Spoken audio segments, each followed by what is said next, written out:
Good evening and welcome. The time is 7 p.m.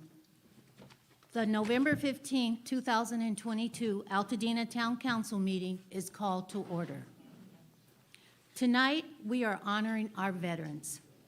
Our flag will be presented by the Blair High School JROTC under the direction of Sergeant Betsy Cuevas. Our flag salute will be led by Army veteran Andrew Trusdale and Air Force veteran Howard Smith.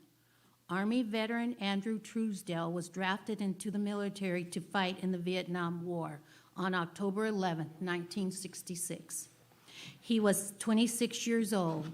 He was honorably discharged as a Specialist E4.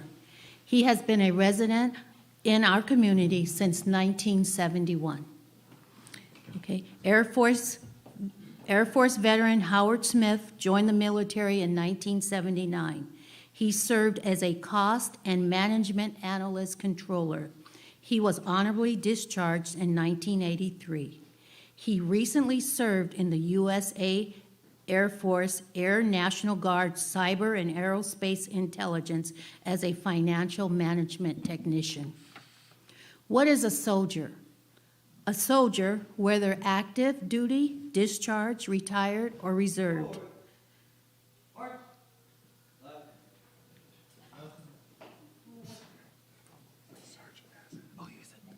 Okay. Or reserve is someone who, at one point in his life or her life, wrote a blank check to make payable to the United States of America for an amount of up to and including their life. So tonight, we say thank you, and all of those who wrote a blank check to serve and protect the quality of life we so hold dear in this United States of America. Thank you. Forward, march!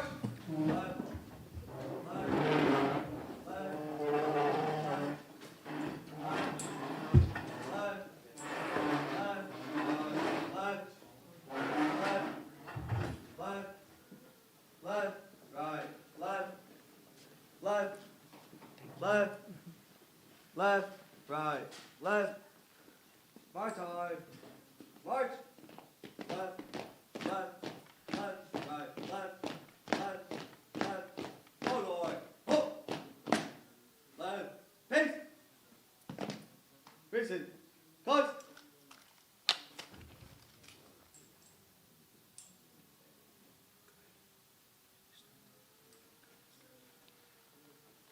May you all stand and pledge allegiance to the flag, please.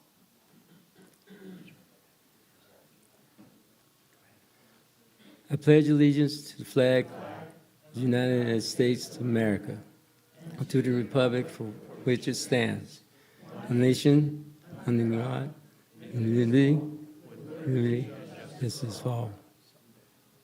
Carry. Close.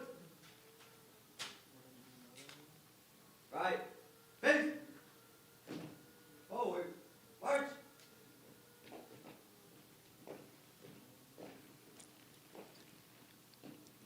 Left.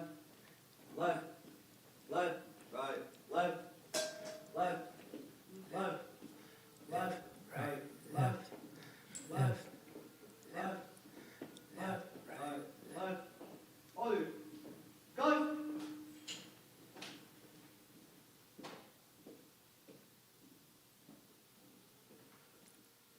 Thank you. May you all be seated, please.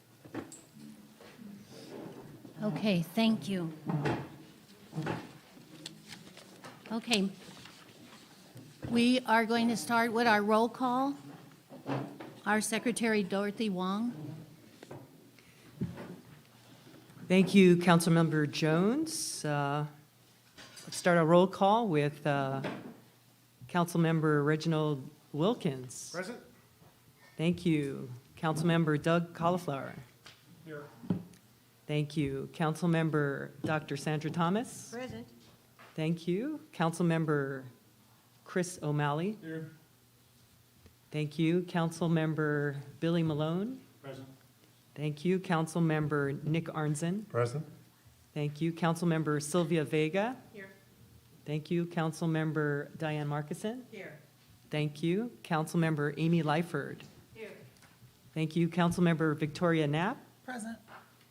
Thank you. Councilmember Pat Sutherland. Here. Thank you. Councilmember Alan Peck. Excused. Excused. Thank you. Councilmember Hannah Petrie. Unexcused. And my name is Councilmember Wong. I'm here. Dorothy.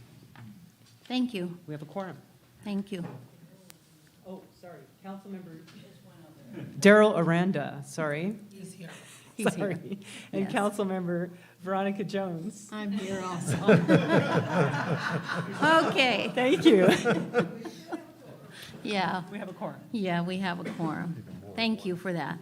Okay, we have our vice chair, Victoria Knapp, for the approval of our agenda. Good evening, fellow town council members and community members, both here and watching online. There are agendas at the back of the room, as well as public comment forums.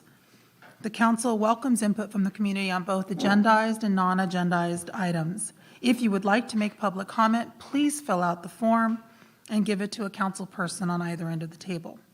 The council does not respond to public comment during the meeting, but if you would like a response, please include your contact information. Council members, the Altadena Town Council Executive Committee met on Tuesday, November 8th to set the agenda for tonight's meeting, which, as you can see, is full. The agenda was circulated to you on Friday, the 11th. I have one change, and that is under community reports. We are going to remove the library's report since they are presenting tonight. Are there any other changes? I'd like to add, they are not. They are not presenting. We're removing.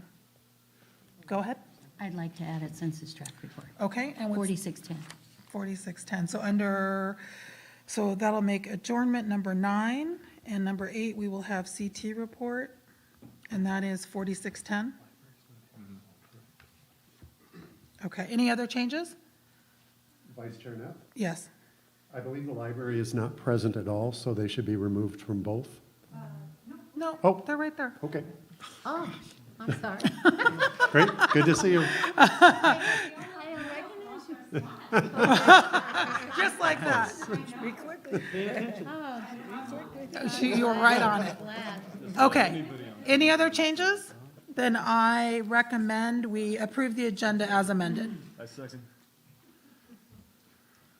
Motion's been moved and seconded. All those in favor? Aye. Any opposed? Motion carries. Okay, we move on to the chairman's report, and that's my report. It's been a busy and exciting week. We had rain on Election Day, and still over 80 people came out to vote in our local election. The number of candidates and voters showed that the citizens of Altadena are engaged and care about what happens in their community. The voter turnout each year continues to grow along with our community engagement. The next few years in Altadena will bring about changes like we've never seen in this community before.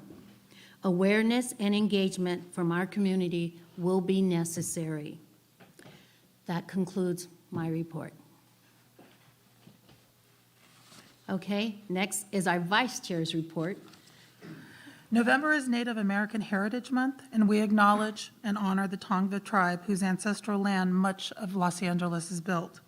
There are over 50 well-documented Indian tribes that have not been officially recognized by the federal government and have received no assistance from the state. The Gabrielino Tongva are one of 2 state-recognized tribes and the best documented tribe in the state without federal recognition. We hope to aim to change that. That concludes my report. Okay, thank you. Moving right along, we have our recording secretary, Nick Arnzen. Thank you, Chair. Council, the October 18th minutes were sent out to you all last week. I received one correction from Councilmember Sutherland, and I so noted there were 2 abstentions in the vote to approve the September 20th minutes.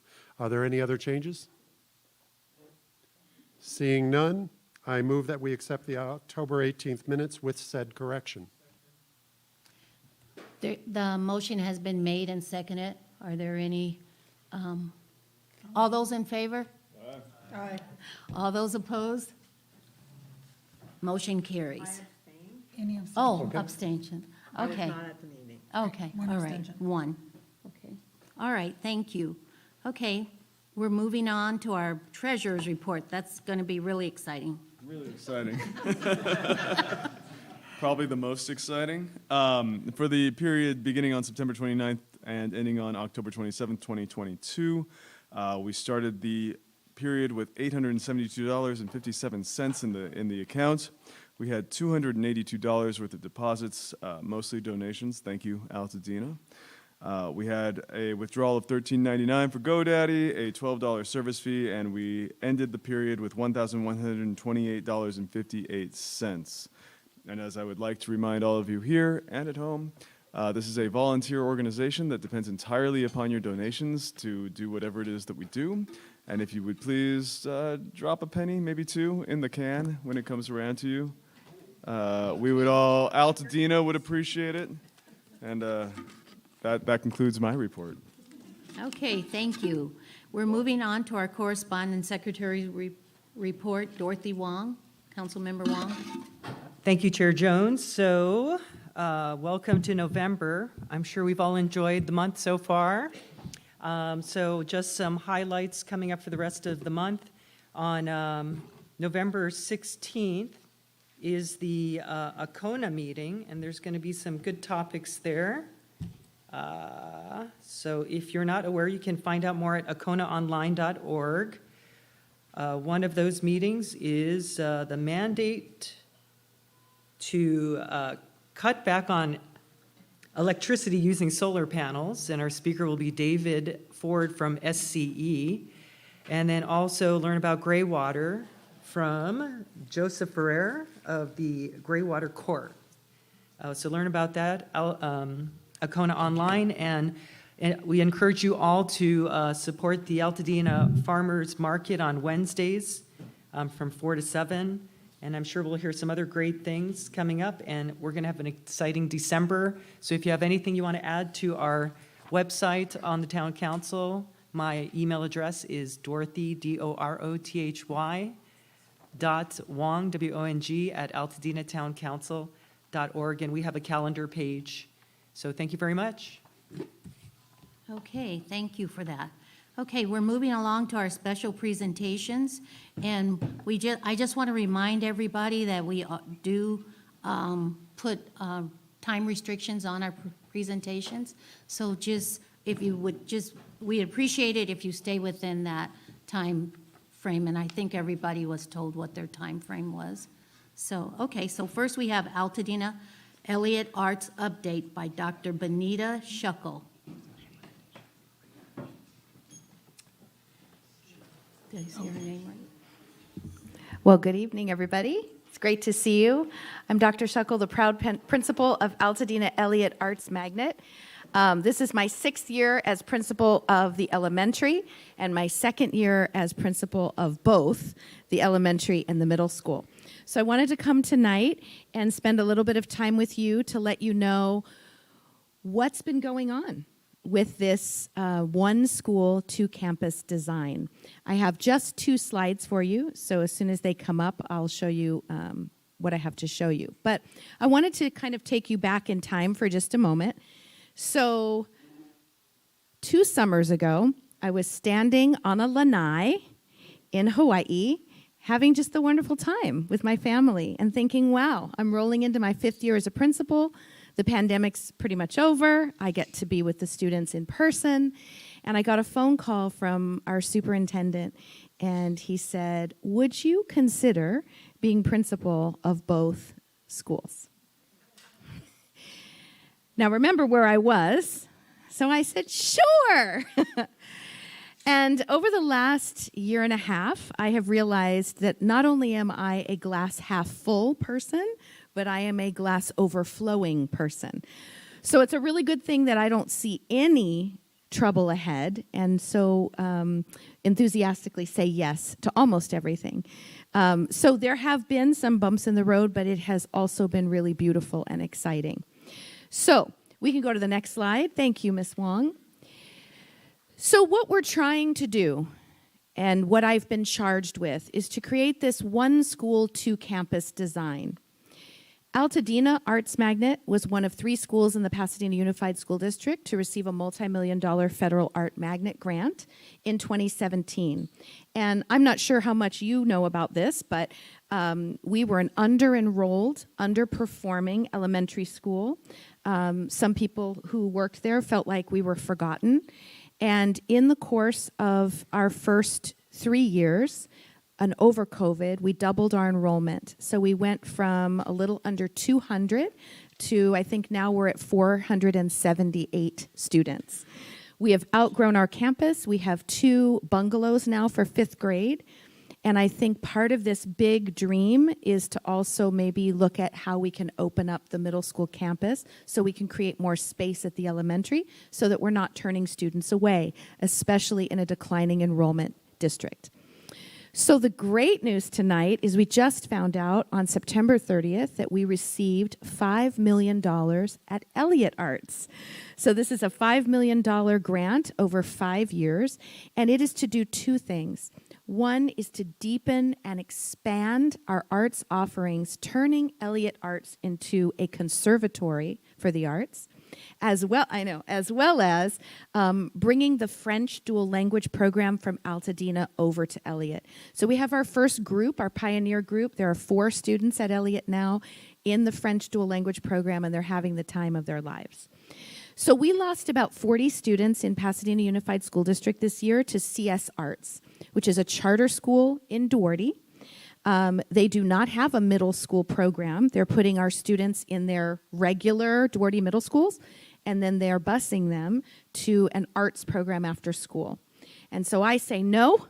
I say we're going to have the best premier Conservatory of the Arts right here in Altadena, and our students and families will not need to leave. So our goals are simple. We want to create this amazing arts conservatory program for our students that articulates with what we're already doing at Altadena Arts Magnet. And by the way, at Altadena, our students receive up to 16 hours a week of discrete arts instruction, meaning they go to a dance, theater, music, or visual arts class all during the day, and integrated arts. So they're learning all of their core subjects with arts integration combined. So now we're going to articulate that to the middle school. We want to increase our enrollment at Eliot Arts. We're at about 430 students. We have room for 1,100. And we want to particularly bring more of our Altadena Arts students over. This year, only 12% of Altadena Arts 5th graders came over to be part of our 6th grade team. Where are they going? They're going to other PUSD middle schools, or they're leaving entirely and going to private and charter. And there's no reason when we are offering such an amazing program. And then we want to decrease the number of PUSD students lost to CS Arts, as I mentioned. So our next steps are to really involve you, the community. I would love the education committee and the town council committee. I would love to have your support as we move forward with this one school, 2 campus model. So there's a couple things that this may include. Nothing has been voted on by the PUSD Board of Education. I want to make that clear. So these are all just things in the works, and we want to get all the community buy-in. So this may include rebranding. So you'll notice on my slides, I've got the green and the blue, the Altadena blue and the green from Eliot. It may include a change of name. We have had some Eliot alums come and visit us and say that Charles W. Eliot was a eugenist. And why do we have a school in our community with that name? So we're thinking about what the new name could be for both campuses. One idea was simply Altadena Arts Magnet, because it's the name of the community in which we reside. We need to think about getting one CDS code. So every school has what's called a CDS code, and that's how the government recognizes us as a public school. So we're going to be looking into the possibility of doing that to really make it one school instead of 2 separate schools. Also, there's some other ramifications of doing that, which I think are positive. One PTA, one school site council, all these things, one school site plan, instead of doing everything twice. And then we want to have this arts conservatory. So what that means is in 6th grade, all of our students will get lots of exposure to all the different art forms. And then at the end of 6th grade, they will prepare a sort of a pre-assessment. They'll come in and actually audition or prepare a portfolio. It will be adjudicated by professionals in the field as well as educators. And then the students will be placed into their major of their choice. So either theater, music, dance, or visual arts. 7th and 8th grade, they'll take those courses just like you would in college. So there's certain courses you have to take in order to graduate with this major. Then, if they want extra special honors, then they would have to have a 3.0 GPA all through those 3 years, and then they'll receive a special medal or medallion. They also have to attend a certain number of performances and museum trips, things like that.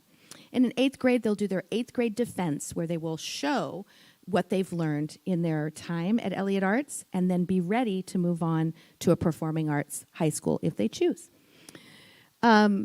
So some of the things we're doing: community meetings with staff, parents, and all of you, community members. So here I am tonight. And then on November 30th, the Education Committee of the Town Council will be hosting a meeting at the Eliot Arts Library from 6 to 8 p.m., where we'll be talking more in depth about this, taking comments and questions, and getting community support. And then December 5th, I'll be hosting just for the staff. I'm inviting them to the one at night, but teachers are tired. I go to bed at 8:30, so, you know, I'm still dressed and I'm here, so that's good. So December 5th, 3:20, I'll do just for staff. All right, that is all I have for you. Do we do questions? What do we do now? Okay. Questions, comments? Yes, Ms. Knapp. Speak a little bit about, thank you, Councilmember Aranda. Dorothy, do you want to, oh, you did advance it, thank you. Can you speak a little bit about how math and science are integrated into an arts conservancy model? Yeah, absolutely. So we get this question a lot on tours, and parents worry because we're talking about art so much that students are not going to learn math and science, English and history. But what I remind parents is we are a California public school, so we must follow all of the California state content standards. We follow all the PUSD curriculum, their scope and sequence, and use all the same materials as any other public school would in California. The difference is that our teachers get up to 30 hours a year of extra professional development in arts integration. And so they take all of those pieces of those 4 core academic subjects and they write arts integration into those units of study. So that's how they get it. Any other questions, comments? Just me, because I know so much about what we're trying to do. Can you speak a little bit about how you envision Eliot being able to retain its neighborhood middle school feel in this kind of a model, so that we are not losing students who might not otherwise think that they're artists in coming to their local neighborhood school? Yes, thank you for saying that. So we are a public community school. We actually also have a community school grant. So we are not about trying to push our neighborhood students out. And in fact, everybody who wants to come to Eliot Arts can come. There's no, you don't have to audition to get in or anything like that. The other thing that we talk about with parents is that even if your child is not a dancer or a singer, there are lots and lots of ways that they can participate in this. They can work, yes, stage crew. They can work in photography, in our Mac lab. They can work in our sewing lab, designing and building costumes. And we're even talking about an integrated course of study. So maybe a student is like, I don't want to choose any of those 4. Then we say, all right, we're going to give you an integrated course of study. You get a little bit of this, a little bit of that. Here's what we know. And this is why I have doctor in front of my name. I was a music and drama teacher for 16 years, in most of those in Pasadena Unified School District. And when I did my doctorate, my study was all around English language acquisition when paired with music and the arts. And so here's what we know. we have this thing that we walk around with called the affective filter. The affective filter is like a windshield, and it stays up when we feel nervous or when we're presenting to large groups of people. When we participate in the arts, like music, that affective filter is lowered because we feel relaxed and we feel a sense of community, and it allows for greater academic input. So all the scores rise. So it doesn't hurt anyone to study the arts, even if they're going to grow up and become a doctor or something else. Any other questions? Okay, thank you. Thank you very much. We Thank look you for forward having me. to it. Yes. Okay, we're going The library. we have Altadena Library Renovations, and I see Katie Clark, Dr. Katie Clark. And we have a very special guest, too. So we've got a couple of slides. I also brought real-world copies, so there should be one for everybody. I'm going to pass them around. Do we have slides? The library sent them over. If not, no big deal. We came prepared. We can pantomime them. We can. Okay. So there's also some extra copies on the back table, so if you want to grab a copy and take a look. So I'm so excited to be here tonight on behalf of the library. Director Winslow sends her best. She is presenting at a library conference. So I'm here to meet with you guys instead, which is really exciting. I'm also delighted to bring with me the architect who is in charge of our project. Mark, do you want to introduce yourself real quick? Thank you. My name is Mark Schumann. I'm an architect with Anderson Brule Architects, actually the design principal. We've been working with the library district now for almost 2 years, which is pretty surprising considering how quickly it's now going. But we're very excited about this project. We're very excited to be helping both the library and the community come into the 21st century, as it were. So what we wanted to do tonight, and I'm going to set my timer because I'm not going to be the person that goes over. It's not going to be me. What we wanted to do tonight was give you guys a preview of where the designs are at, kind of forecast where we're headed in the next couple months, and you've got all of these in your handout so you can take a look. As you know, we've been working on our Bob Lucas Memorial branch, and those designs are pretty far along. We brought a couple of boards as well. They're at the back of the room if you want to take a closer look at the floor plans. But this is your first page in your packet, right? You've got your exterior elevations for the Bob Lucas design, and there are just a couple of highlights that I want to flag. One of the most exciting things is that we are essentially doubling the square footage of this library, the usable square footage, which is really a big deal. We're upgrading the roof, the electrical systems. We're adding a dedicated literacy center and study rooms.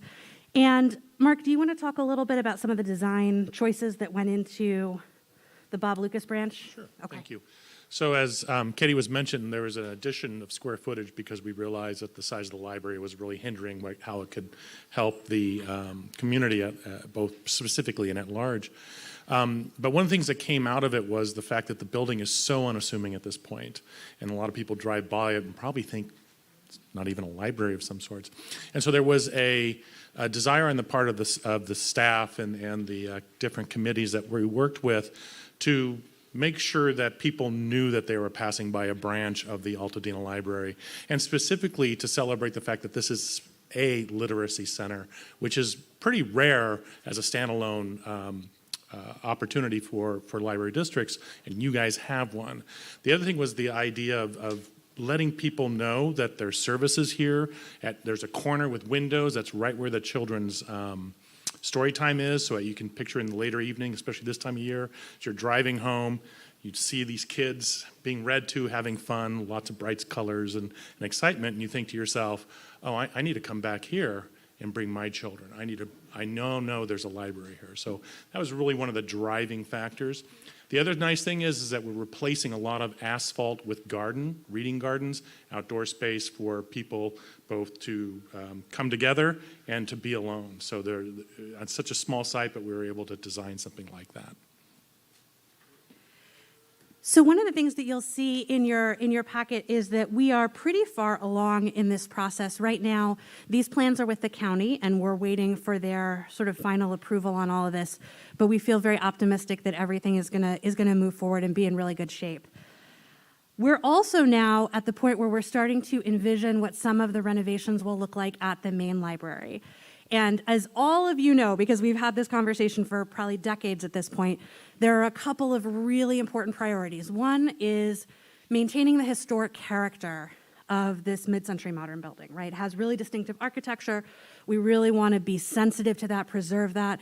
We want to, be able to put it on the historic register at some point. With that historic character, though, there's sort of a little bit of a downside, which is that it's just not accessible, right? So if you're in a wheelchair, if you have any mobility issues, it's not easy to get around inside, it's not easy to get into, it is not ADA compliant. So one of the big things that we're trying to do is take an approach that makes sure everybody who uses that facility has the same experience, and it's a really welcoming and inclusive one.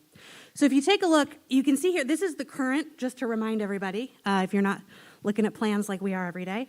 This is the current version of the main library, and if you turn the page, you'll see a little bit of an idea of the direction we're headed. And Mark, I'm going to let you talk about some of the major changes that are coming that still preserve the historic character of this really important building.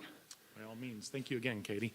So as Katie mentioned, it's a really great specimen of mid-century modern architecture, and we do want to preserve the opportunity to put it on a registry in the future. And that means we have to be very, very careful. And there's this real nuanced way you deal with this, and that is respect the architecture that's there, but don't mimic it. So we're going to be walking this fine line of people being able to question, is this original or is this new? Oh, it's new. Of course it's new because A, B, or C. And these are very, very nuanced type things that we're working way through.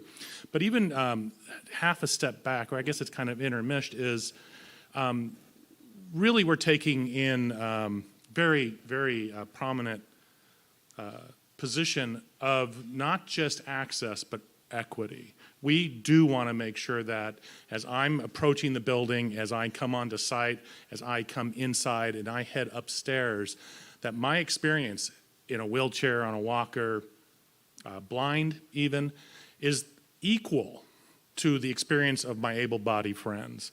That when we enter the building, we don't separate. As we enter the building, we have the same experience of knowing where we're going to be going, how we're going to get there, and be able to always keep in touch and have touch points along the way. That's super, super important to make sure people feel included. But the other nice thing is it helps everybody with wayfinding and feeling comfortable about the space. So one of the biggest things we're doing is opening up the back side or the south side of the library. In fact, one of the advantages we have right now is that everything from Mariposa and Santa Rosa, you won't really experience any changes in the library, except that it'll look a lot newer. We're going to fix the bridge, we're going to paint, we're going to clean up a lot of the overgrown landscape and such. But the building itself will appear as it has for the last 50 years or so. Everything we're doing, the addition, we're adding a community room and that new lobby, about 3,000 square feet total. Those are all happening on the south side. So again, from a historic standpoint, we've been dealing very closely with a group called Historic Resources Group, they're architects here in Pasadena, to make sure that we aren't crossing that line. So everything on the south side is where it's happening, or everything that's happening is happening on the south side towards the parking lot. And that's just working out really well to create community rooms and community spaces that will be available after hours. That's something that really helps the library serve its community. It'll also bring in a makerspace, library of things, as well as a fab lab, and that also will be on that mid-level that will be available after hours, so that if the school district or other community groups want to use these spaces, they're available for when the library is closed. These are just fabulous opportunities. But I will guarantee at this point, I'm very, very proud of the work we've been doing, that when you step onto the main floor, it'll feel like the library you have now, only it will be better. So I don't know where we are time-wise. I but- know. I'm like, let's see how we're doing. 2 minutes. Okay. So obviously, this is a very, very, very brief overview. We're also looking forward to hosting a community town hall as we get into the beginning of 2023. But we wanted to give you all just a little sneak peek of kind of where everything is, fill you in, and ask, obviously, for your help as we go forward. We really do want to get feedback from folks. We want to hear from them. We've got all of this information, tons of plans and drawings and a survey, all on the library website. So anytime you head to the altadenalibrary.org main page, you'll see all of that there. But we wanted to leave some time for questions that you all might have. Victoria. I know that you're awaiting return approved plans from the county. Yeah. Do you have an idea of when you might start this project at Bob Lucas? Is there a wished time? I think we're looking at the fall of '23, because we've got quite a bit to get through the county. What we're waiting for right now is planning approval. Actually, it should be sooner than that if the plan check gods are in our favor. We're not sure how long it's taking these days. Every department seems to be bogged down. Not to scare you, my wife, she's an architect as well, and it took her almost a year to get through a house addition. Now, we're hoping that because this is a public institution and a bit more prominent, that we'll be able to keep it on the fast track. But we're hoping for fall of '23.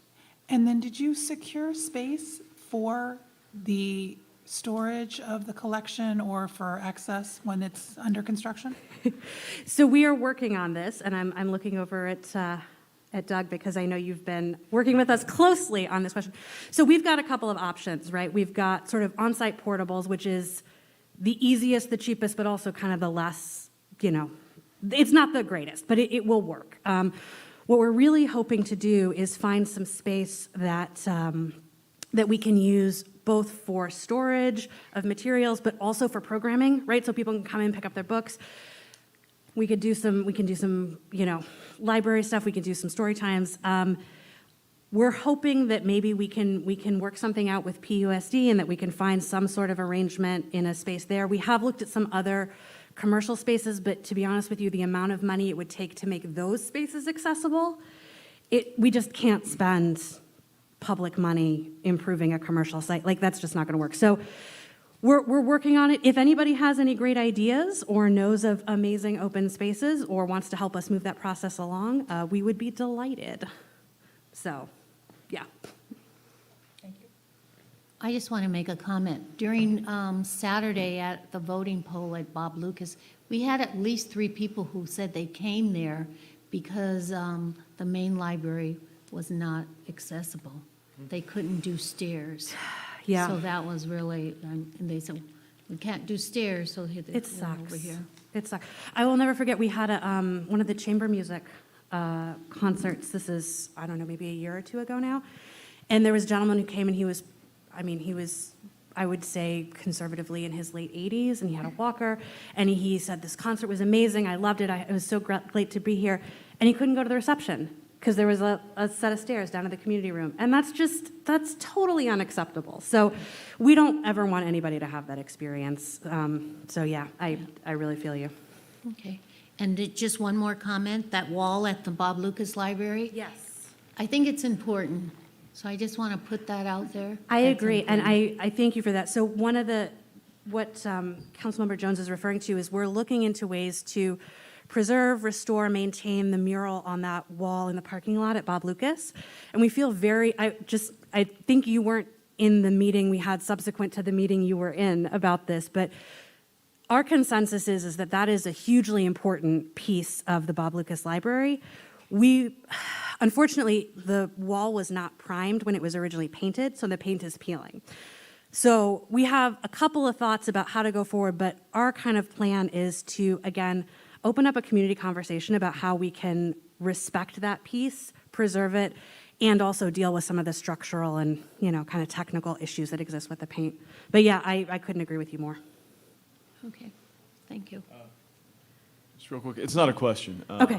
But Mark and Katie, I've been on the community focus group. I've got a seat on there, and I just want to thank you for, especially you, Mark, for the amount of respect and involvement that you've had with the community. You've really taken a lot of input. You've adapted your plans and put a lot of work into these things, and the product that you've come up with, I'm a big fan of, and I just want to thank you for both bringing it into the modern era while keeping true to the spirit of what the library is. It's a gem of the community, and I feel like you're trying to respect that, and I want to thank you for that. Well, thank you. Every architect loves hearing that kind of stuff. So, and I'll be asking you for a quote later. So. I'll give you a blurb. But thank you. It's absolutely our pleasure. I mean, this isn't our library. It's your library. It's your community's library. I'm just here to do your work for you, frankly. So. Thank you. All right. Thank you so much Okay. for, time. We appreciate it. Thank you for coming. Sorry I tried to cut you off, but they told me Nikki wasn't here. Okay. All right. So we're moving on to 3.3, the California Department of Insurance. We have Armine Sargsyan. Did I say it right? Good evening, honorable town council members. My name is Armine Sargsyan. I'm an outreach analyst with the California Department of Insurance, and I'm pleased to join you tonight to present to you an update of what the Department of Insurance has been working on for over a year now to assist our California policyholders when it comes to wildfires and their policies. Next slide, please. So for those of you who have never heard of the Department of Insurance, we are actually the largest consumer protection agency in the state of California. We are a state agency, and we protect you as a consumer when it comes to unreasonable or discriminatory pricing when it comes to your insurance, and it could be any type of insurance. We set standards for licensing agents and brokers. We regularly perform market conduct reviews to ensure that insurance companies are in compliance of all the laws and regulations they need to follow. And we also investigate insurance fraud and abuse. So anytime you experience some sort of a fraud or abuse, or if you simply have questions or concerns, we are the agency to reach out to. Next slide, please. So since 2019, the Department of Insurance has really prioritized meeting with Californians, specifically those who have been affected by wildfires. You may know that the last 10 years, the state of California has experienced some of the most devastating wildfires in our state's history. And wildfires are no longer just a Northern California issue. It does affect everyone throughout the state of California. And we kept hearing more and more from wildfire survivors that immediately following a wildfire emergency, insurance companies would send non-renewal notices. So learning all that, next slide please, we were able to work with the California State Legislature to remove certain barriers that wildfire survivors were experiencing and receive critical benefits that they actually paid into. We were able to extend certain coverages for evacuation expenses, created disclosures and coverage increases to meet the upgraded building code upgrades, extended additional living expenses. Additionally, a law that Commissioner Lara actually authored while he was still a state senator went into effect in 2019 that currently provides a 1-year moratorium from non-renewals in areas immediately following a governor-declared wildfire emergency. Also, we were able to increase a non-renewal notice an insurance company is mandated to give you from 45 days to 75 days, giving an additional month for policyholders to find an alternative policy. Next slide, please. I'll also touch upon the FAIR Plan. You may have heard of it. A common misconception is that the FAIR Plan is a state program. It is not. The state of California does not sell insurance. The FAIR Plan essentially is an alternative, an insurer of last resort. It is a pool of all insurance companies that are licensed to do business in the state of California, and they share the burden of insuring those businesses and homes that otherwise would not be able to find policy through the traditional means. And we were able to improve the coverage limits, to increase the coverage limits of the FAIR Plan in the recent years. Additionally, this year we mandated that the FAIR Plan cover agricultural businesses, wineries that it was currently not providing insurance for. And also this year, we mandated that the FAIR plan provide comprehensive coverage. Currently, it only provides limited insurance coverage. The FAIR plan sued the state of California, so we're currently locked in litigation, but we will not stop until this is a plan that works for everyone in California. Next slide, please. So that brings me to this framework that I'm really excited to share with you. It's called Safer from Wildfires in 1, 2, 3. And what this is it is a partnership with the Department of Insurance and all those state agencies that you see on the screen, where we came together and followed what CAL FIRE has put out in terms of how to harden your home, how to harden your business, and it's actionable steps for policyholders to follow in order to protect their lives, homes, and businesses when it comes to wildfires, and in effect make insurance affordable and available in their communities. So I'm going to go through the next 3 slides rather quickly. Please know that the Safer from Wildfires framework is on our website, insurance.ca.gov, so you can go ahead and read every line and what you can do to protect your home and community. So essentially, the first step to Safer from Wildfires recommendation is protecting your immediate structure, which means making sure that your walls, your vents, your windows, your roof are all upgraded to be fire safe, and it gives you the steps that you can take. Next slide, please. Then we're moving on to your immediate surroundings. So clearing any dead vegetation, any debris from under the decks, removing any combustible sheds, and other steps as well. Next slide, please.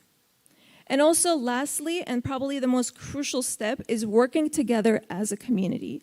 And that includes groups such as Firewise, where neighbors come together and decide on an action, let's say an evacuation plan, action on how to clear vegetation from your neighborhood. It includes your local jurisdictions, your local county fire department. So that's the last step. And so with these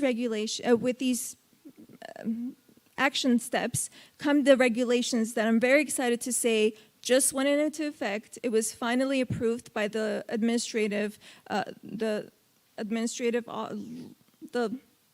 let's just skip that. But it is a state entity that approves all regulations that state departments propose. So that was actually approved on October 14th. So as of October 14th, it is mandatory for insurance companies to factor in what you as a consumer have done to protect your community, your structure from wildfires, to harden your home. So they're going to now factor in all your home hardening actions into their pricing, which means starting next year, you should receive your wildfire risk score from your insurance provider. Currently, every insurance company already gives a wildfire risk score to your property, but you were not aware of that. You've never seen it. So starting next year, you will start seeing the score, the reason why your wildfire risk score is at that step. And lastly, you will have the right to appeal. So if you do not agree with the risk determination, if you've actually done the work to harden your home, then you should be able to appeal that risk determination and, in effect, be given discounts. And those discounts can really span anywhere from 5 to 20%. It really depends on how you currently pay for your insurance. We held a public hearing in April, took public comments, so it took us a few months to actually go through every single public comment, and then we were able to introduce the final, regulations in September. It does say that the regulations will go into effect in April of next year. That is because the insurance industry has 180 days to get back to the Department of Insurance on how they're going to implement these new regulations. So that means we won't hear back potentially from the insurance industry until April. But once they do have a plan and they propose it to us, everything should go into effect. Next slide, please. We know what we're doing as a department is actually working because the latest data that we have is from 2020 in terms of non-renewals, and we know that that's down 10%. And once we see the 2021 data, I'm sure that it will be even more. And currently, 19 insurance companies and counting that comprise 40% of the insurance market already provide discounts for home hardening and once these regulations are fully implemented next year, 100% of the insurance market will be required to give discounts for home hardening. And the last slide, please. I'll just leave you with our hotline. So the Department of Insurance, as I mentioned, is here to assist you anytime you suspect any fraud or abuse, or you simply want someone to go through your policy and explain to you line by line what you actually are paying for. So that hotline number that you see on your screen is actually answered Monday through Friday, 8 a.m. to 5 p.m. It's 1-800-927-4357. We speak multiple languages, and we can assist you with any type of insurance-related question, or you may also visit us at insurance.ca.gov. And with that, I thank you so much for your time. Happy to answer any questions you may have.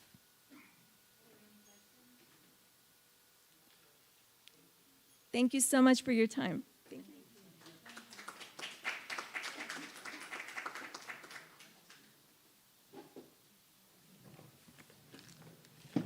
you. Okay, we're moving along, and we're going to go to item number 4, public safety reports, and we're going to start with our California Highway Patrol. Officer Keller.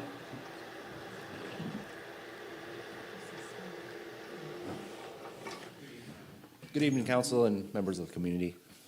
The traffic report for collisions in Altadena, there were a total of 24 traffic collisions in the unincorporated Altadena area. 4 of these traffic collisions involved injuries, with a total of 4 people injured, whether it was transported or complaint of pain. There were 4 hit and runs that we assisted with in taking reports.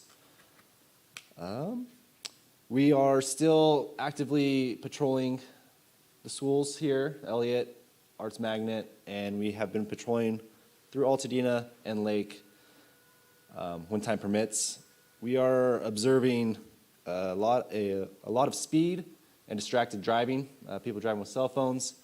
So citations are up in the area. Just a reminder, pay attention to the roads, put the phone down, save that for later. Announcements, we are going to start up our Chips for Kids the day after Thanksgiving. We're going to have multiple locations if you would like to donate, and we'll include that in next month's meeting. If you would like to find out those locations, you can always go to chipsforkids.com, and then they will have all the information there. And if you just want to donate money, feel free to text TOYS to 76278. All right. Any questions for you guys today? The text TOYS, TOYS, to 76278. All right. Yes, ma'am.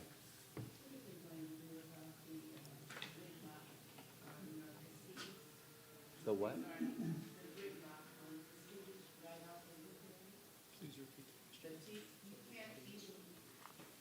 The question is, what is going to be done about the... I was just asking you to repeat your question for the audience. I'll repeat into here. What I'm saying is, what are they going to do about the gridlock on Casitas right off the corner of Woodbury? Jackson School parents are blocking the northbound, so therefore we have to wait till the southbound goes through, and then we go around the double park parents.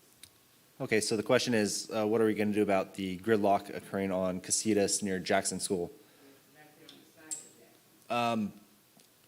As for the gridlock, we don't. This is the first I've heard of the. Carlotta, we're working on that, and Roderick Bryce, who will be on the council, that's one of his big concerns. So we're going to be, and I have already reached out to the Highway Patrol, but we'll be working on all that area right there. So, and Cinch will be involved, so. The reason why I'm asking is because the sign that they put up, when I contacted them, it wasn't the sign I asked to be put up. And that's Public Works. And Public Works is the one that did respond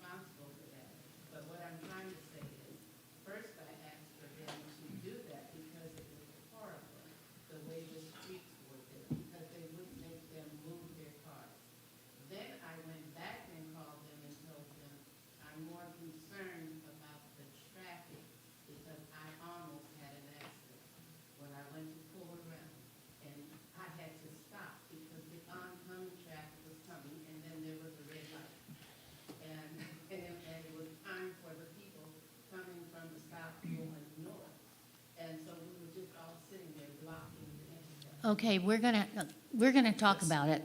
But we can't do it right now, but Carlotta, we will get together and we'll make sure. Yes. We'll make that a campaign of ours very soon. So myself, Officer Bay, and Officer Boyd, we are trying to do our best working in the area within Altadena. We also have to work in La Crescenta and parts of Pasadena.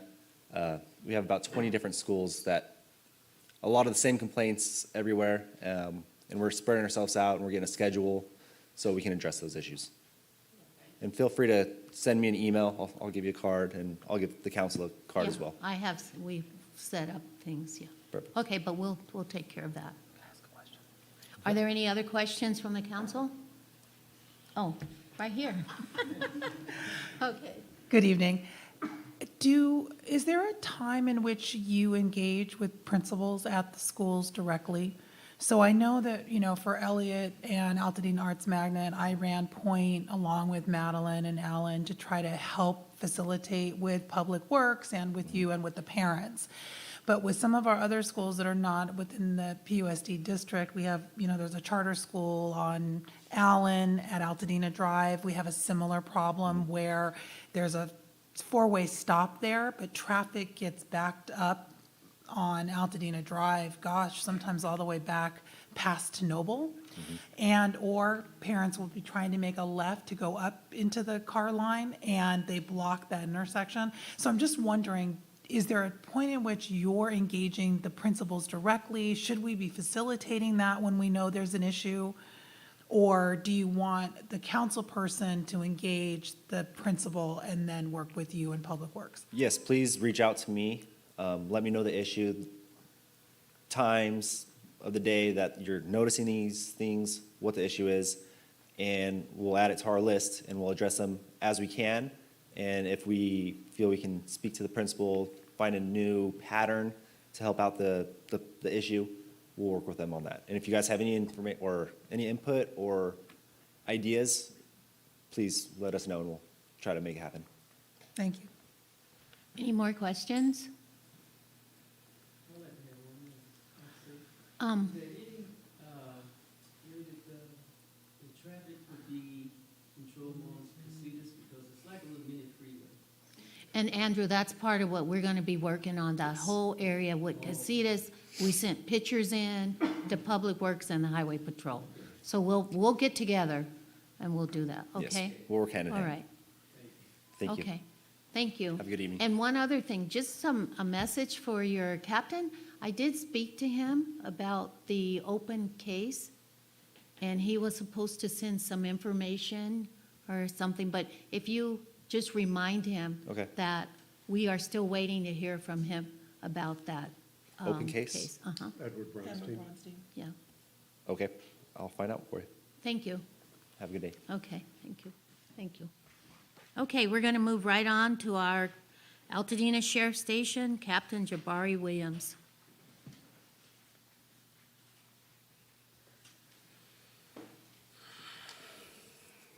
Hello, how's everybody doing? Thanks for having me here. So I'll start off with just a few crime stats. For the month of October, we had a total of 39 incidents. Part 1 crime, those are the major crimes that we deal with. As opposed to September, we had 38. So a slight increase. The main thing tends to be still the property crimes. Just over the past 2 weeks, just alone, the first week of November was really bad. We had a number of incidents that occurred as far as property crimes. So we brought in a lot of different resources and some more manpower we asked for. So last week we saw a dramatic decrease in property crime. So we're hoping that helped. And we're going to continue to do that to see if we continue to see that downtrend in property crimes. But it still seems to be a big problem. Aggravated assaults. For the month of October, we had 9 incidents. That's the same amount we had last month. Now, with our aggravated assaults, I'm not too much worried about it as far as especially for this month, because nearly all of the incidents have been domestic violence issues where someone was named as a suspect and or arrested, or we knew where the person was and an arrest was pending. So that's good. Over the past 2 weeks, another good thing, no shootings. We were expecting more shootings coming up, but luckily we didn't. I'm thinking it has something to do with the resources we brought in also. Speaking of shootings, there was a shooting at Fair Oaks Burger, and I wanted to talk so much more about it last month, but I couldn't. A warrant was served. Our detectives did a great job and was actually able to apprehend the 2 individuals that were suspects in that shooting. They did great investigative work, identified who the persons were, served the warrants, and made the arrest. So we're happy about that. On to another topic.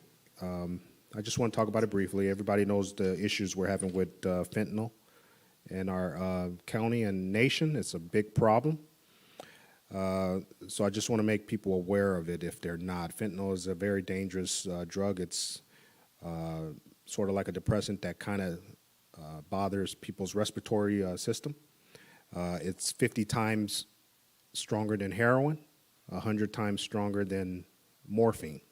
That's how dangerous this drug is. And we're seeing a lot of death off of just single doses where someone thinks it's okay to take that pill and nothing will happen to them, and they end up passing away. Just enough the size of a tip of a pencil is enough to be a lethal dose.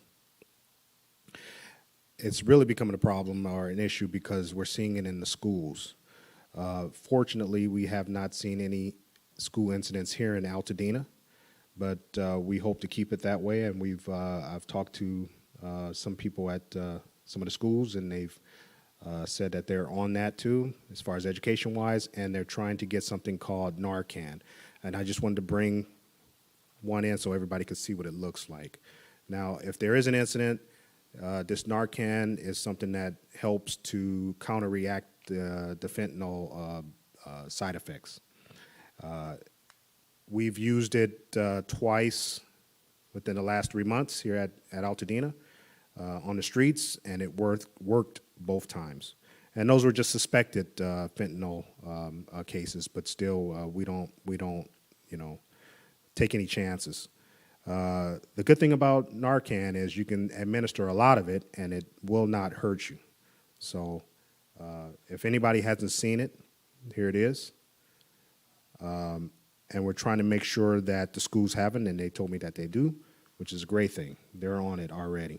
So we want to make sure some of the community groups that have young people have it. I've reached out to the Boys and Girls Club, and if anybody can think of any other place that may need it, please let me know. So we have a toy drive coming up. We have a box in our station. Please drop off toys if you can. There were some questions about Christmas Tree Lane and whether or not we're going to have traffic control on that day. We will, with our volunteers and our reserves. I think that's all I have. If anybody have any questions, please let me know. The deadline for toys? The 17th is the day we're going to dispense those toys, so anytime before then, Okay. of December. December. Yes. 12/17, okay. Yes. I have a question. And it's kind of a question comment. I noticed that it seems like in the last 6 weeks, the homeless population has doubled in Altadena. I could drive home and maybe see 2 homeless. Now when I drive home from here, I can count at least 4 to 5 homeless people. And we noticed them doing polling, walking down the street, and one was a young teenager. He was young. And we spoke to him, and he said that, and we asked him a question. He said he's living on the streets. Oh, okay. He was with a basket. But I just wonder, why is it that we're seeing more? It's obvious to me that there's more here now. And it's been like 6 weeks, it's more and more. I don't know why you're seeing more, but I will say that Once it starts, if we don't jump on it right away, it becomes a bigger issue. Some of the resources that I requested, I'm going to assign them to look at our homeless population, see if we can provide resources for them. One of the deputies that is being assigned here is Reach Services team. So hopefully he can help with that. Okay, all right. And do we contact them with that 211? Is that how we get that team? No, Just call you? yeah, just let me know, and then I'll reach out to that Okay. unit commander. So. Okay. Thank you. Yeah. Any other questions? Yes. Regarding the fentanyl, Yes. is there any thought of perhaps having fentanyl available at the sheriff's station? Narcan. Narcan. Yeah. Sorry. I'm like, what? Oh, I almost got in trouble. Sorry. I think I'm tired, but because I'm just thinking, I'm so glad that the Narcan is at the schools, but I'm just wondering if someone were to come across someone, or they suspect that their neighbor has, taken this, if Yes. there were something at the sheriff's station which is open, or... Well, we definitely have it at our station, and each patrol unit, each deputy has to carry it on them. So if you do have an incident, please call right away. Okay. We'll get there right away, and they know what to do. They have it on them. Okay. Yeah. That's great, thank you. Sorry about That's that. okay. That's okay. Okay, But thank you. thank you. All right. Okay, we're going to move on here. Time's passing quickly. We have LA County Fire, Marie Grycan.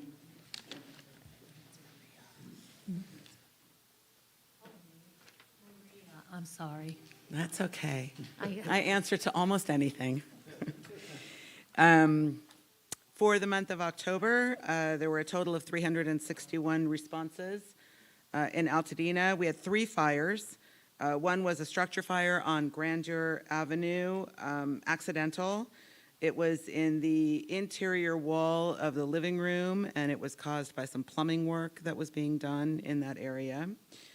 So it caused $10,000 worth of damage.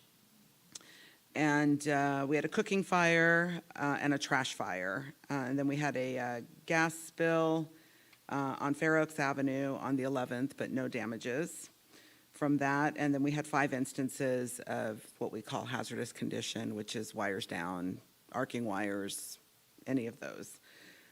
So there were only 5 instances this last month. 273 medical calls and 14 service calls, and then 65 good intent calls. Good intent, they can kind of be called false alarm, but we call them good intent because when I think of false alarm, I think of malicious, people pulling fire alarms maliciously. Some of them could be an accidental trigger of a fire alarm, but most of the time we call them good intent calls because people call because they see smoke and they have good intentions when they call, and it turns out that it was somebody's barbecue or something. So they had good intentions when they called. Our safety tip of the month is for Thanksgiving coming up. It is the leading day of the year for home fires involving cooking equipment. And that stands to reason. Everybody's cooking on Thanksgiving. So if you do, stay in the kitchen when you're cooking on the stovetop, and please stay at home. Don't leave a turkey cooking in the oven and then take off. A lot of people like to deep fry their turkeys, and it's actually quite dangerous to deep fry turkeys.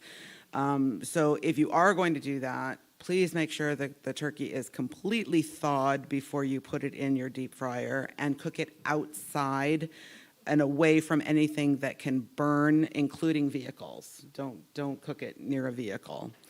And whether you're cooking indoors or outdoors, keep a fire extinguisher close by. And because CHP talked about their toy drive and the sheriff's talked about their toy drive, what would the fire department be without its toy drive? So we have competing toy drives. Our Spark of Love toy drive, which happens every year, we're going to be kicking that off a little bit later this month. There will be toy collection boxes at both of our fire stations, 11 and 12. So the public is welcome to come by and drop off a new unwrapped toy into our toy collection box. And as always, town council members, if you have events or know of groups that are in need of toys, please send me an email, let me know so that I can get the process going and we can set aside some toys for the community. And I think that does it unless there's any questions. Okay, any questions? No, but thank you. Okay. Thank you very much. Okay, all right, we're going to move right along to our community reports. Okay, there he is, okay. So. No, we're not. Parks and Rec. Hi, And you my can name tell is- us your name. Yeah, my name is Ryan Hicks. I'm here for Sam Estrada. I'm the sports coordinator for Loma Alto Park for the county, North Division. This Thursday, November 17th, we have the Harvest Festival at Loma Alto Park from 5 p.m. to 8 p.m. with music, games, raffles, and giveaways. Saturday, November 19th, there will be another Harvest Festival at Farnsworth Park from 11 a.m. to 2 p.m. at the Wild Horse picnic area. December 3rd, we'll be having our Winter Wonderland at Loma Alto Park, which will be from 4 p.m. to 8 p.m. And the baseball field, there'll be music, Santa, toy giveaway, face painting, sledding, arts and crafts, food, games, raffles, prizes, and more. Every Wednesday, Farmers Market is held at Lower Loma from 4 p.m. to 7 p.m. Monday through Thursday, winter sessions for Tiny Tots are from 1 p.m. to 4 p.m. The toddlers must be potty trained. We have our snack program Monday through Friday at 3 p.m. from ages 0 to 18, and it's free for everybody. We have Everybody Plays drop-in program Monday through Friday, and that's from 2:30 to 5:30 p.m. from ages 7 to 17. And that's with games, activities, arts and crafts. And every Thursday, they have every Thursday they have arts, a special class for arts.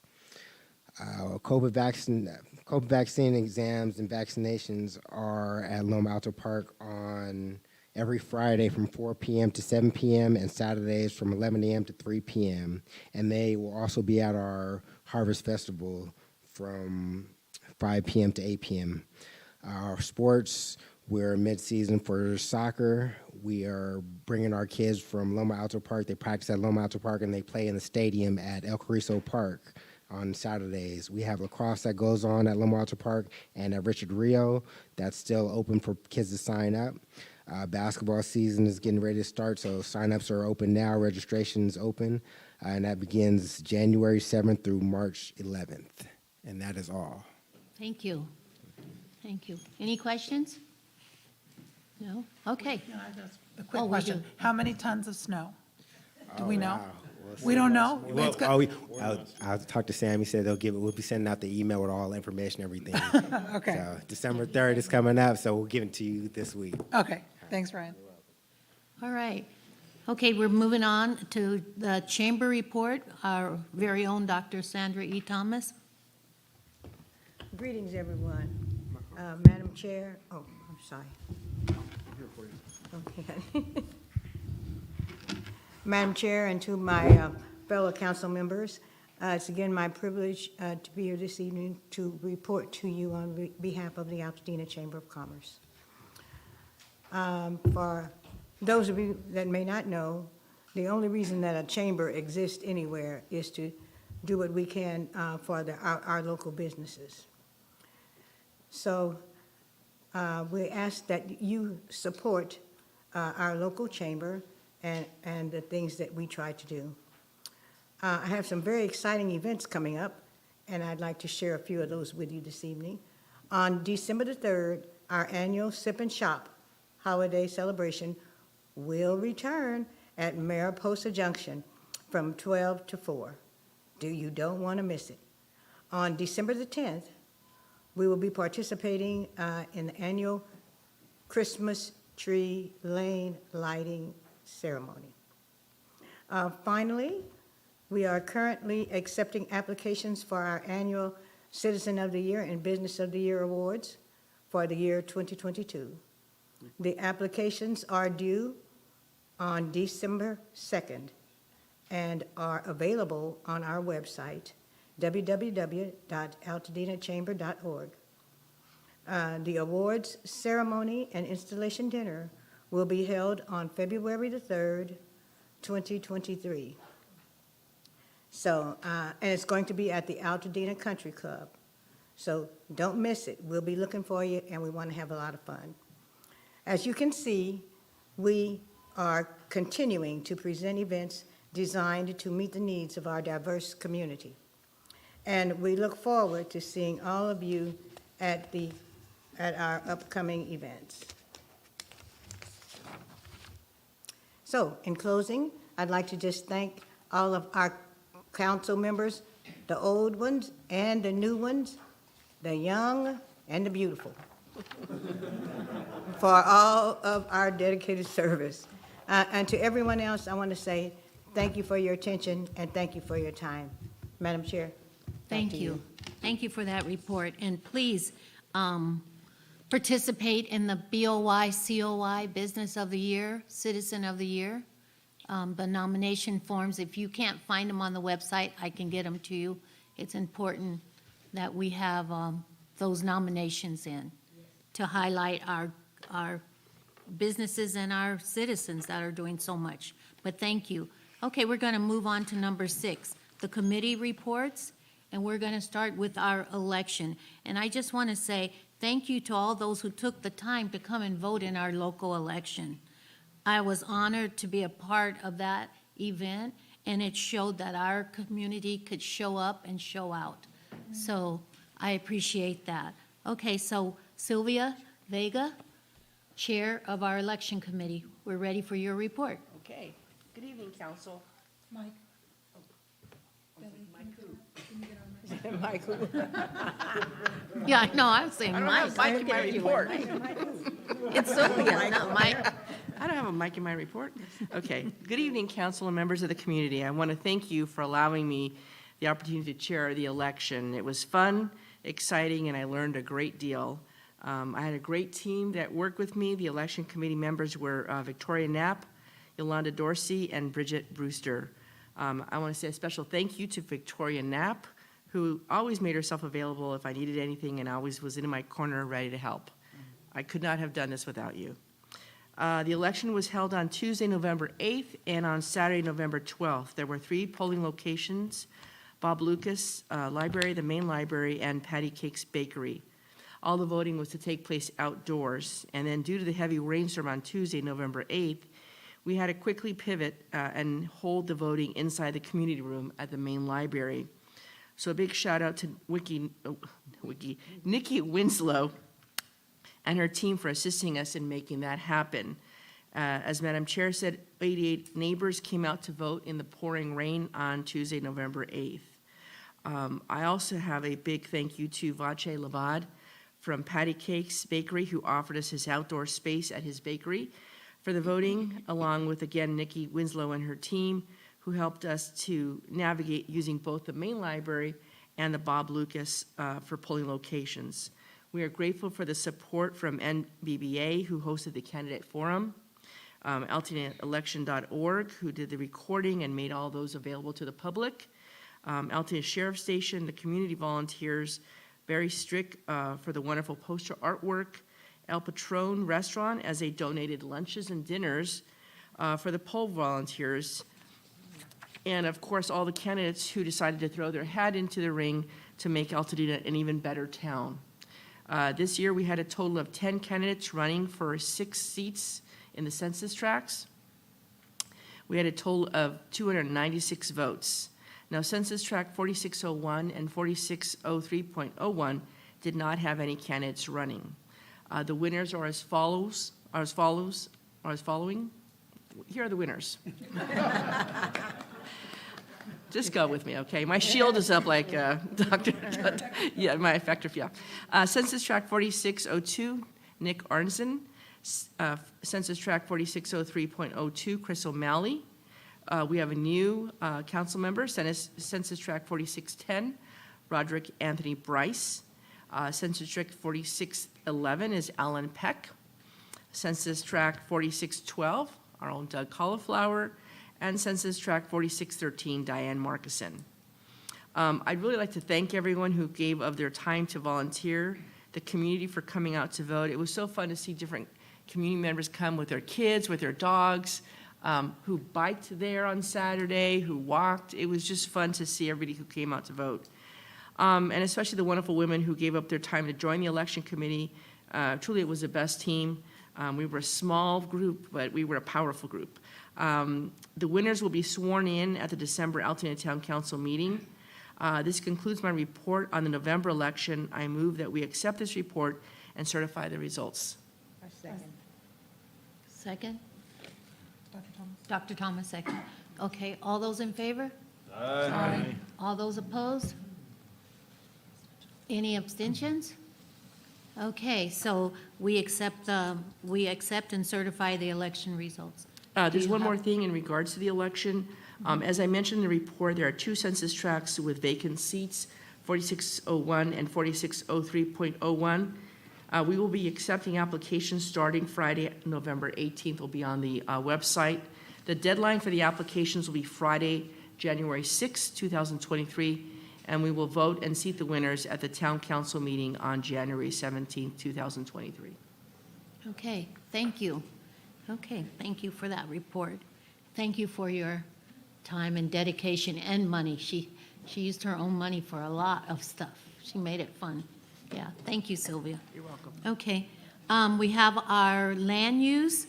Diane Markison, the chair of our land use. Yes, the Land Use Committee met Tuesday, November 1st.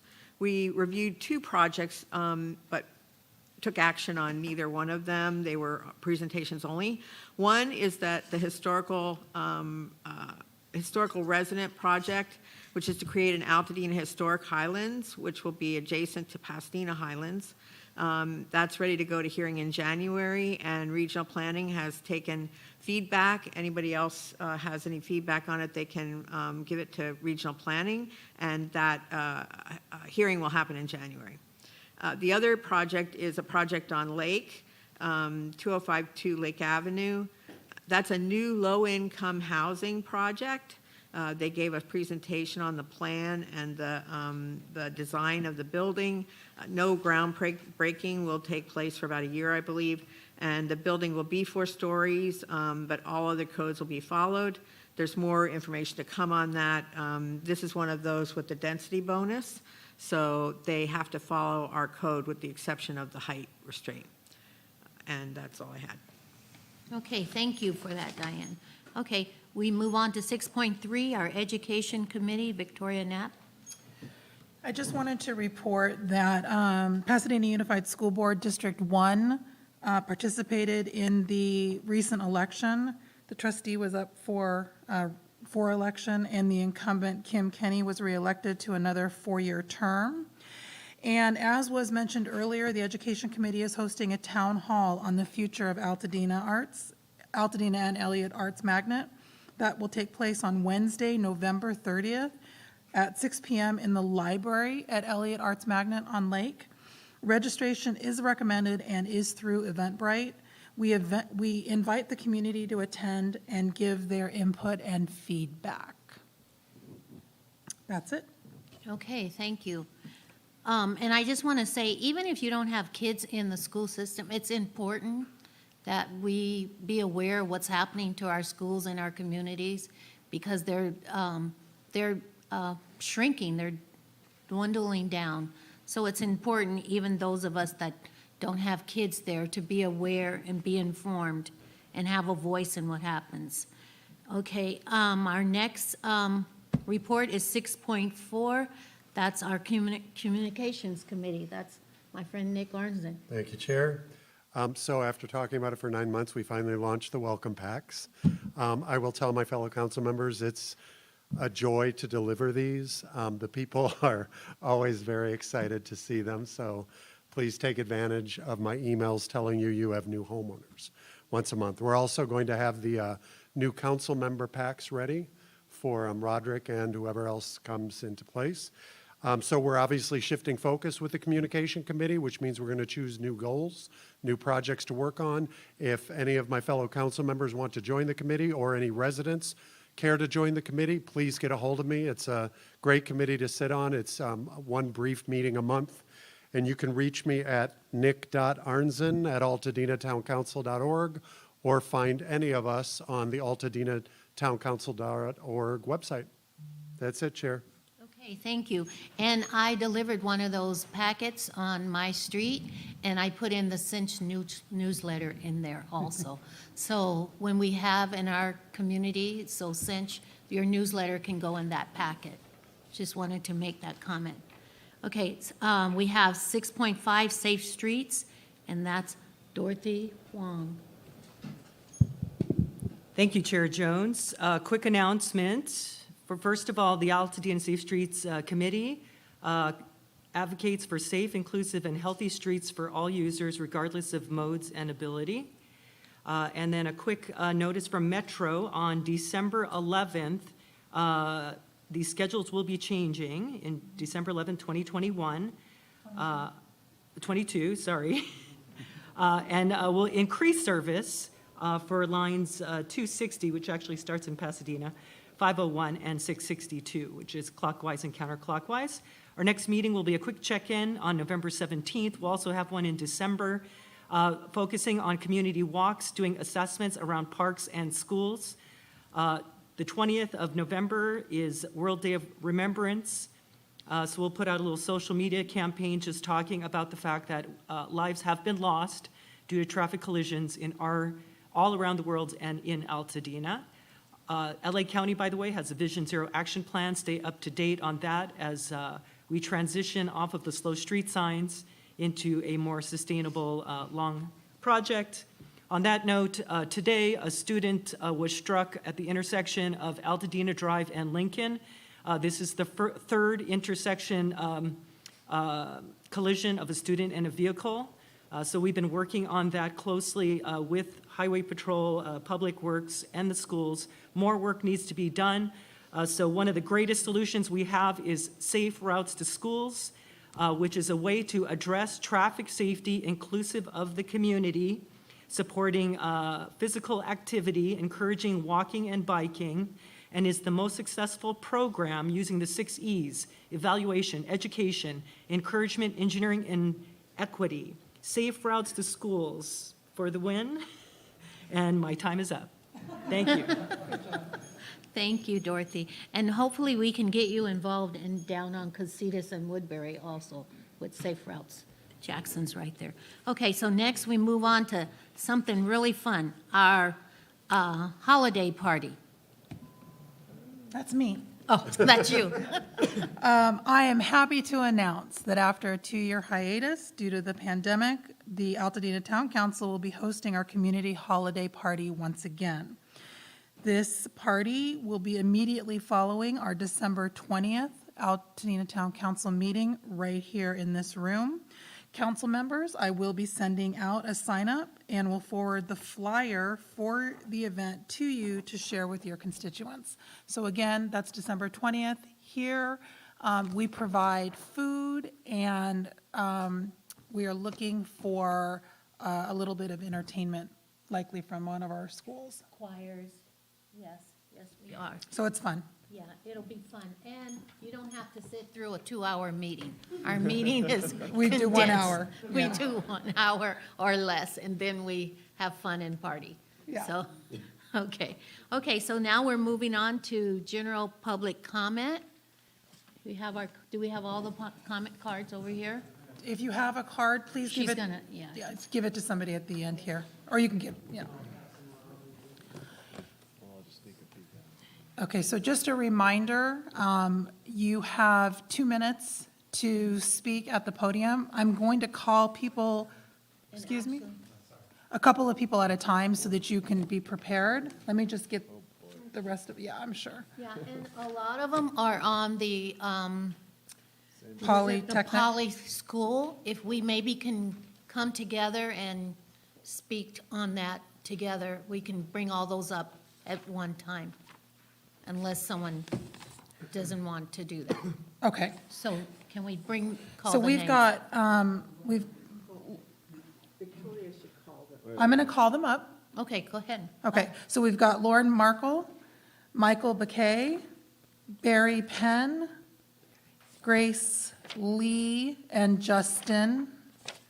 Let me just make sure those are the only ones. Yeah, those are the ones for Polly. So just a reminder, you've got 2 minutes. And although we don't respond to public comment, we do have some of your contact information. So Councilmember Wong, this project is taking place in her census tract. And just as an aside, the executive committee did meet with Polly as well as their land use person and their developer earlier today. Go ahead. Thank you, Victoria. So you know about the October 11th press release out of Polly and the letter from the Nuccios.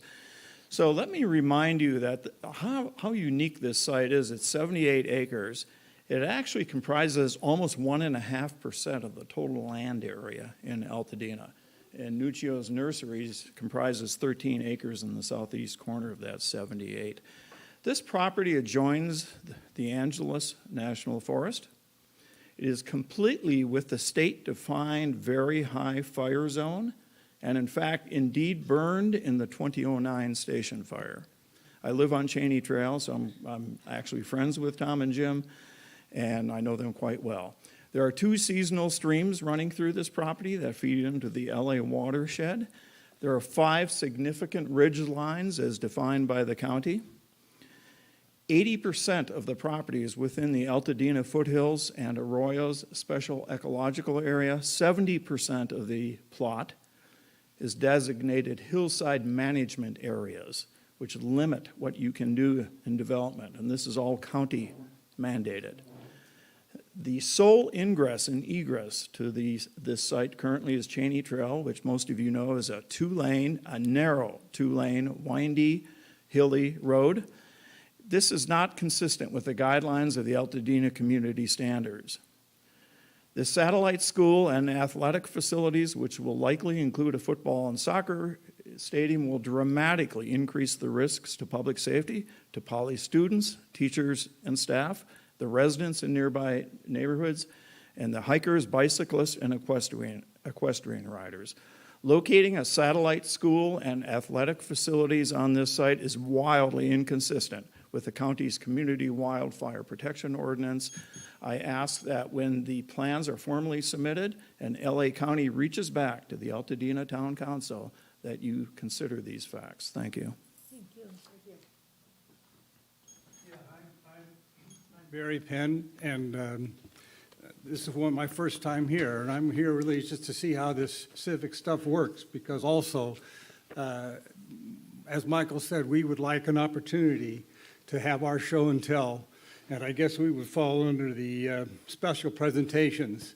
So when it's our time, we'd like to be able to share with the council and the community the facts and all the stuff we have prepared on this acquisition or this purchase. And that's all I have to say. That's it. Nice to meet you.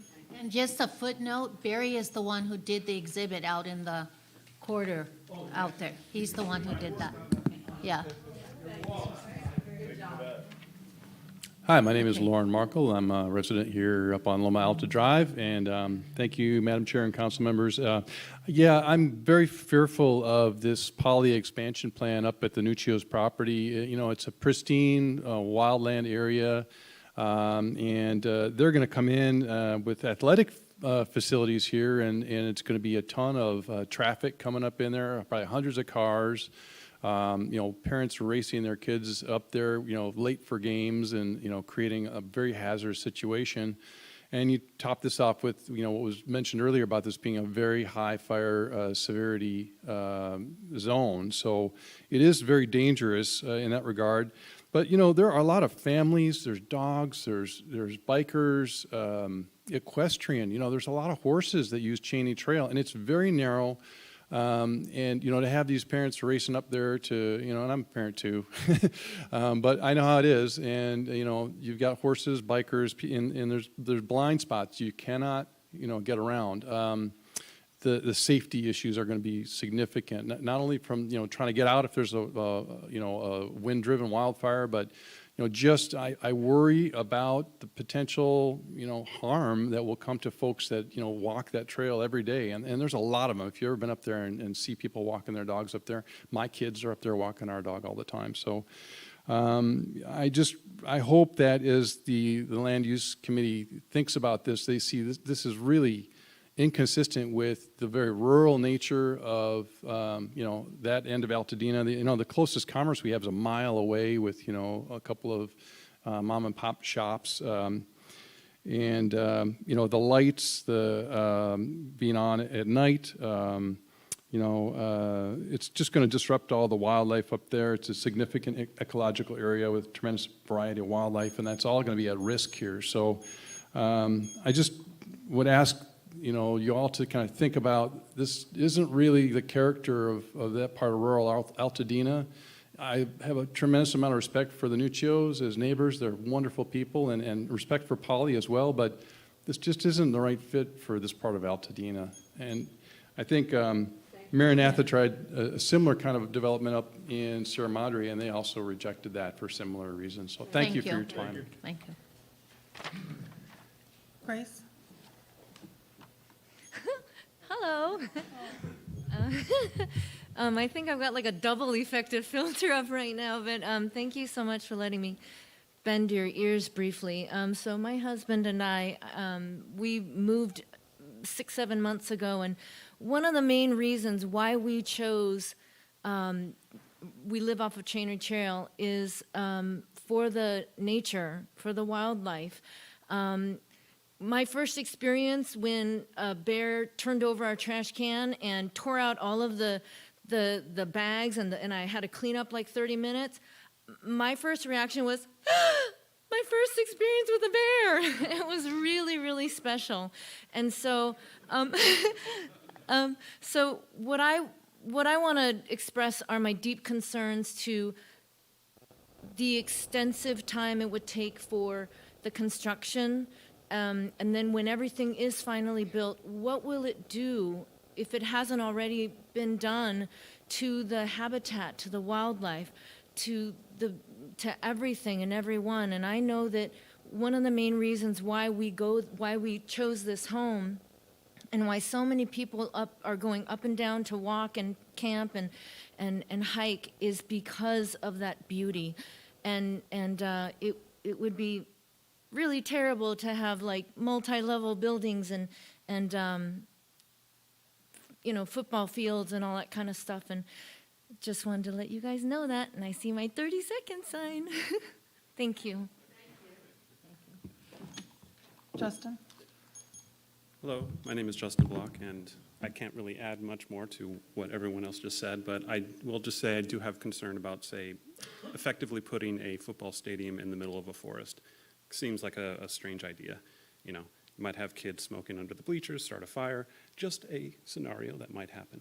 And also, it's really just the environment feels like not the right place at all. But we'll go into further detail, I'm sure. Thank you for listening. Thank you. Okay, we have 2 additional public comments. Is Ian still here? Yeah. Yes, and David Lawrence?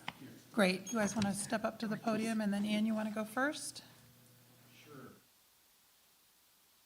Speaking of these mics. Okay, so I'm here to talk about, I'm the executive director at Avison Schools, and we had a student hit by a car today. It's a 3rd student in a year and a half. I really want to import an idea with this council, and I think it's important, that we do something about traffic in Altadena. I mean, people are racing where they're going. You're hearing from constituents here that we should really be moderating traffic. We should be considerate about how we build things here in this town. And we have an issue at the corner of Lincoln and Altadena Drive, formerly Foothill. It's significant. Imagine your own child getting hit by a car. Today I had to talk to a father who's asking, why is this happening? And I look at the 35-mile-an-hour sign and I see, people are trying to slow down, but cars have a huge impact on our environment. And when you eliminate them from the equation, you have some great things happen. So you're hearing some folks say there's a real concern that they have with development in an area just north of where I'm talking about. I'll be quick. I just think we need to be really mindful about how we do things here. And obviously our school system is going to be a part of safe schools, safe streets. We want to do that work, but I really think all of this is coming to a fore. There aren't enough sidewalks. There aren't enough places for bicyclists to cycle. That's really the issue, and we need to do some things about it. So I hope this council will take my words. Thank you. David.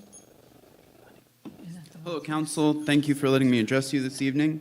I just want to introduce myself. My name is David Lawrence. I live in Historic Highlands, just on the Pasadena side, just below New York. I've been there for 7 years. I have a Master's of Fine Arts in Production Design. I am a draftsman, and I'm a professional mural maker for a lot of the high-end hand-painted advertising companies in the country. I am in the research phase with a few other very talented artists where we are looking to do craftsman, hand-painted billboards only. I've been speaking with the city clerk's office in Pasadena, talking to San Marino and South Pass. I'm interested in any opportunities that may be available that showcase local community businesses, and if there are any billboarding opportunities. I know that Altadena is very sensitive, excuse me, to visual standards and things. I have done all of my research in terms of zoning in the Altadena Community Standards District. I've looked up sign ordinances, etc. But it's been a little bit difficult to get full clarity on the sign ordinances that specifically oversee currently the Altadena Community Standards District. Thank you. So I'm reaching out to the council to say, please, if somebody could reach out to me to give me some clarity. It's possible there's no opportunity there, but if there is, there or somewhere else in the Altadena community, we'd certainly be interested. Thank you. Thank you. Okay, that's it for our public comment. There's more? You have one more? They couldn't make it tonight, but two people Oh, okay. wanted me to. So this is about filming, and Rick Keaton, Daniel Stewart, actually David Mather had comments. Oh, okay. Just go ahead. Go. All right. So maybe they can't see me. Oh, they got me. Okay. So Rick couldn't make it, and I invited Rick and Craig to come. He said he couldn't make it. If it works for you to bring up the issue, feel free. Is there a way to get those doing filming activity, road work, et cetera, in Altadena to post adequate signage to allow people in the area to gracefully avoid the impacted areas? So that was his question on filming. And Daniel Stewart, who is on Harding, says, in my opinion, the fees homeowners get for these productions should be shared with the affected community. Maybe 50% should be allocated among all households affected by the loss of parking, closed roads, and my favorite, having a porta potty parked in front of one's house for days. Dan on Harding. And one more person, there was David Mather, basically he's a cyclist, and he has a hard time avoiding all the production work on Mendocino, and he actually got hosed once, literally, a bunch of water, as he was riding his bike because they were doing something, cleaning the roads, and he got sort of drenched. And so he's on Boston Avenue, so he had a very long email, and I forwarded that one to Dot. So those are filming issues, like census tract. Thank you. Thank you. And Pat, She was on the filming committee. She might have some answers or some resources. So who else was? The information, the questions and answers are on the, There, yeah. on the website. On the top. And in the welcome pack. Okay, all right, thank you. Okay, so that's our public comment, and then there's a census tract report, which is mine. I am Census Tract 4610, and I just wanted to announce that Jackson School this Friday will be changing its name. It will be unveiled, the name will be unveiled at 8 a.m. at the school auditorium. So it's been probably a 3-year process when we first started, and the children picked the name. There was a contest, and they picked the name. So Jackson will be changing the name of the school, and everybody's invited to the 8 a.m. Friday morning, this coming Friday. So, yes. Okay, that's it. Have I forgotten anything? Really? Okay. Yeah, okay, it's that time that we all look forward to. Can we have a motion to adjourn? Did it? We already seconded it? Oh, you guys. I thought we were having fun. Okay, the meeting is adjourned, and it is 8:47, record time. Thank you. 8:47.